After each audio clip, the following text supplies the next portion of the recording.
సింహరాశి. ఈ సింహరాశి వారికి మనం చూసినట్లయితే ఈ వారం గురుడు భాగ్యస్థాన సంచారం, చంద్రుడు లాభ అంటే ఏకాదశ దశమ ఏకాదశ వ్యయ స్థానాల్లో సంచారం. ఈ వారం చంద్రుడి యొక్క బలం గురువారం వరకు చాలా అనుకూలంగా ఉన్నది. అంటే సోపుని కార్యక్రమాల్లో పాల్గొనడం, మానసికమైన ప్రశాంత వాతావరణం ఉండడం, అన్నింటా విజయాన్ని సాధించడం, చక్కని ఆర్థిక ప్రయోజనాలు, కుటుంబ సంతానపరమైన వ్యవహారాలు చాలా చక్కగా యోగిస్తాయి. అయితే ఈ రాశి వారికి ద్వితీయంలో కేతువు, చిన్న చిన్న పట్టుదల పెరుగుతూ ఉంటుంది చిన్న విషయాలకు కూడా.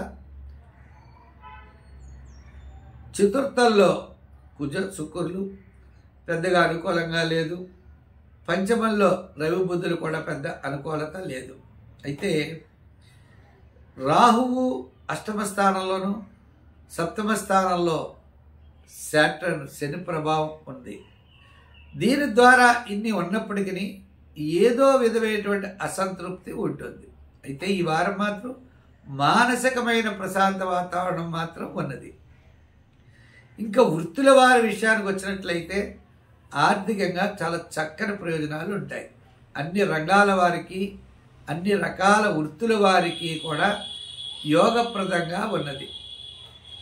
వ్యాపారపరమైనటువంటి ఆర్థిక లావాదేవీలు వార ప్రారంభం నుంచి గురువారం వరకు చక్కగా జరుగుతాయి.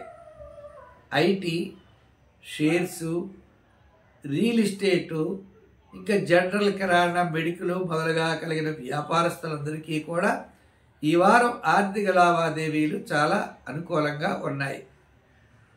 అయితే శుభపూజ కార్యక్రమాల్లో పాల్గొనడం, మానసికమైన ప్రశాంత వాతావరణం మహిళలకు లభిస్తుంది. విద్యార్థులకి చక్కని అవకాశాలు లభిస్తాయి. ఈ వారం చాలా ప్రోత్సాహకరంగా ఉన్నది. సంఖ్యల్లో 1, రంగుల్లో తెలుపు, ఆరాధనలో సుబ్రహ్మణ్య స్వామి వారి ఆరాధన, దుర్గాదేవి ఆరాధన చేయడం ద్వారా విశేషమైన ఫలితాలని పొందగలుగుతారు. స్వస్తి. మా కార్యక్రమాన్ని మీరు 10 మందికి అందించడం కోసం ప్రతి ఒక్కరు కూడా షేర్ చేయండి. ఇప్పటివరకు మా ఛానల్ సబ్స్క్రైబ్ కాని వారు తప్పకుండా సబ్స్క్రైబ్ అవ్వండి. స్వస్తి.